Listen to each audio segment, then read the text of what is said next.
Hello everybody, I welcome you all to today's lecture on link budget and link margin. So before going into today's topic, let us have a quick recap on what we have discussed in the previous lecture. So we have discussed on impedance matching and first free space equation, where in impedance matching we discussed on the maximum power transfer theorem, where the source impedance should be equal to the complex conjugate of the load impedance. And we also had seen few designs of impedance matching network which can be placed between the transmitter and the receiver to match the impedance between them. So the next topic was first free space equation.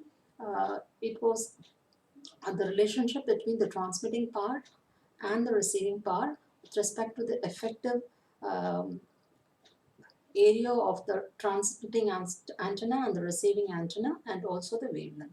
So today we'll discuss about link budget. Okay, basically link budget is an accounting of all the power gains and losses that a communication signal experiences in a telecommunication system. So it is basically um, budgeting your link between the transmitter and the receiver, or you're just going to quantify the link performance between the transmitter and the receiver.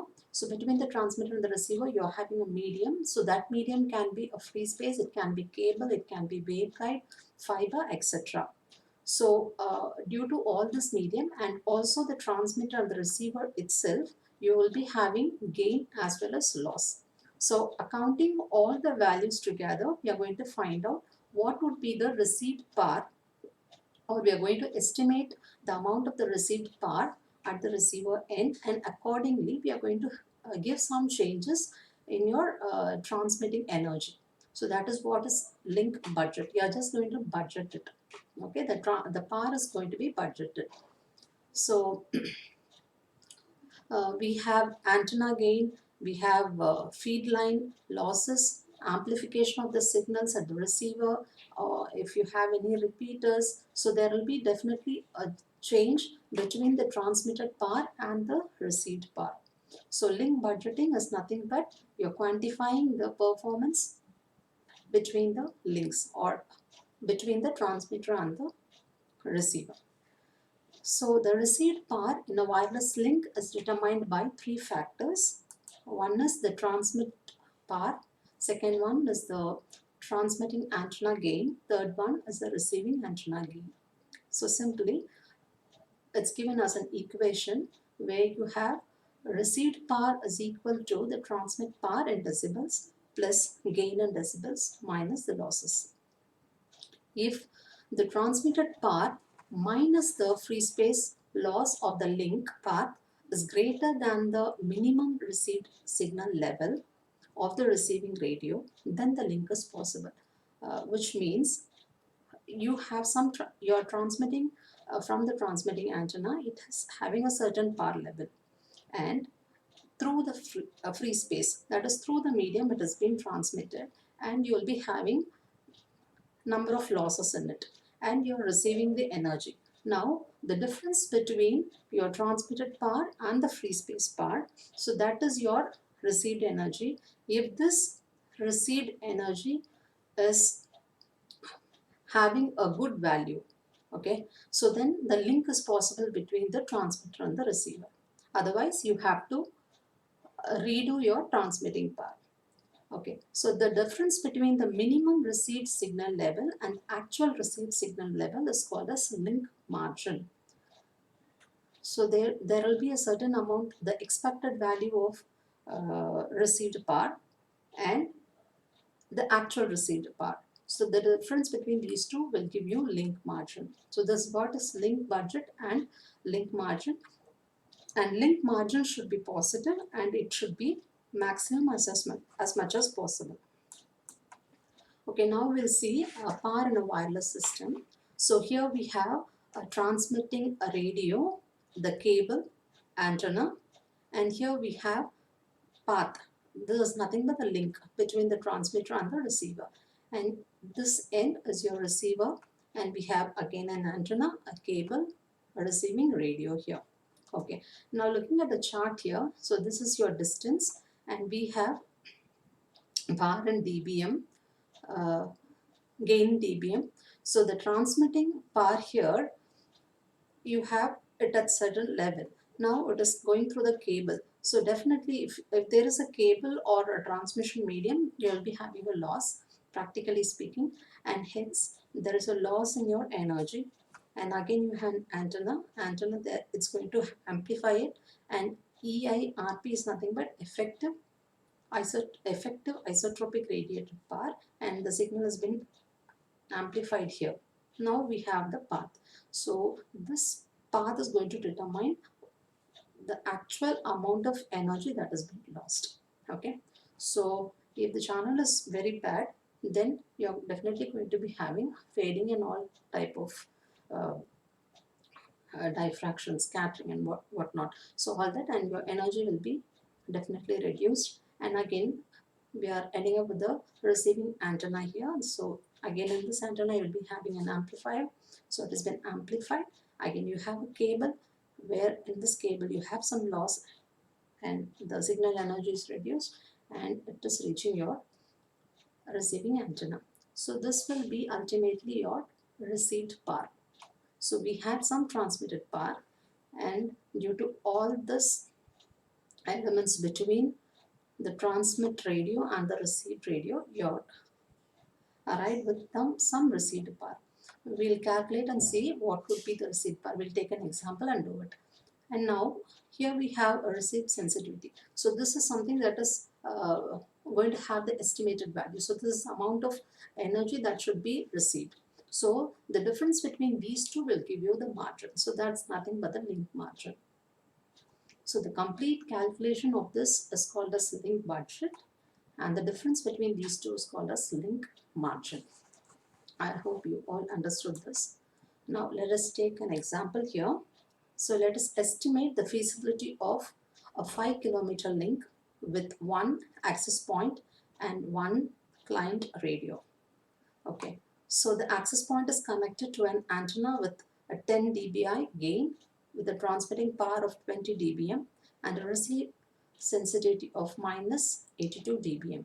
Okay, now let's move on to the diagram. You can understand better. So we have an access point and a client link. So basically this is a transmitter and a receiver here. So in the receiver, transmit radio, you have 20 dBm gain. See, it is indicated as positive, which means it is gain. And here you have a cable. So definitely you're going to have a loss there, and hence it is minus. So it is minus 2 dB. Again, you have an antenna. So it's going to amplify, and ultimately it's a gain, and hence it is plus 10 dBi. Here we have the path between. It can be free space or it can be something else, a cable connected. So here you have minus 114 dB. So the distance between the transmitter and the receiver is estimated as 5 kilometers. And the receiving antenna, it is plus 14 dB against a gain. And here minus 2 dB, it's a loss. So here we have the received radio. Otherwise the graph goes the same. Transmitting power, loss, gain, loss, gain, loss, and we have the received power. So now what we are going to do is, you are going to calculate what is the received power here, and also what would be the margin. So that's what we are going to see. By equation we have seen it is all the transmitted power plus the gain minus the loss. So that should be the received power. Okay, now goes the calculation.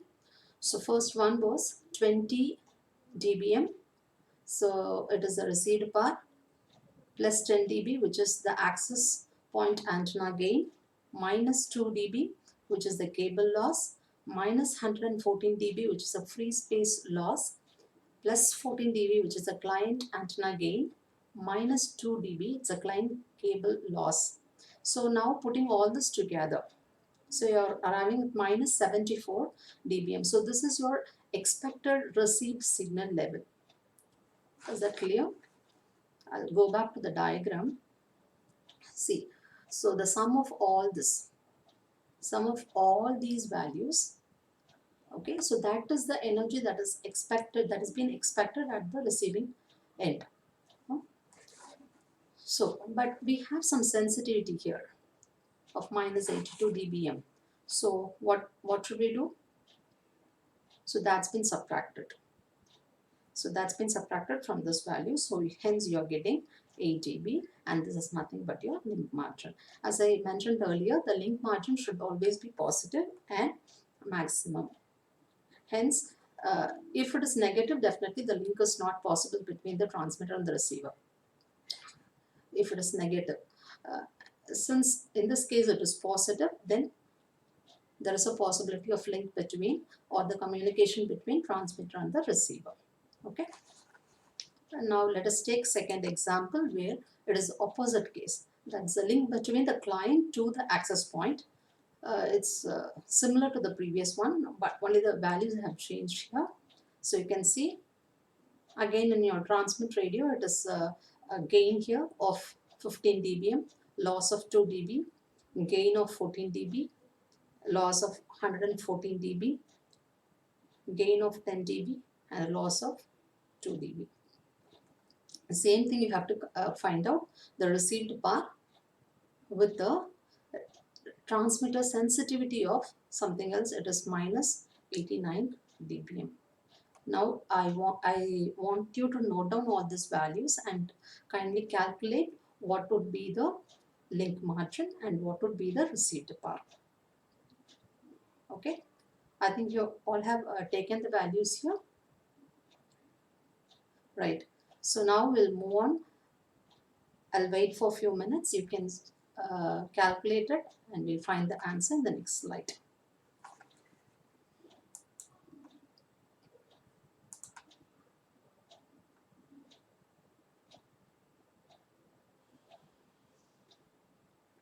Okay, now you can see the answer.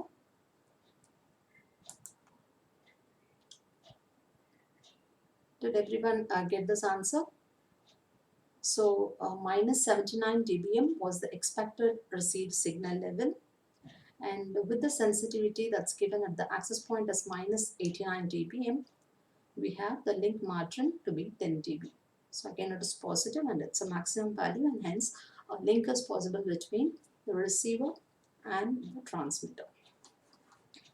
Okay, I hope you're all clear with the link budget and link margin. So we are ending up today's class here, and the tomorrow's class we'll be discussing about different antenna parameters. Okay, thank you.